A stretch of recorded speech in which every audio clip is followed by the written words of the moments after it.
కవినై కవితనై భార్యనై భర్తనై కవినై కవితనై భార్యనై భర్తనై మల్లెల దారిలో మంచు ఎడారిలో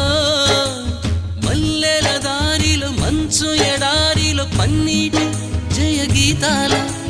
కన్నీటి జలపాతాల నాతో నేను అనుగమిస్తూ నాతో నేనే రమిస్తూ ఒంటరినై అనవరతం కంటున్నాను నిరంతరం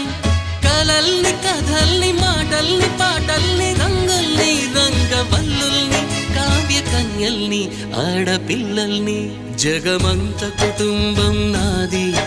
ఏకాకి జీవితం నాది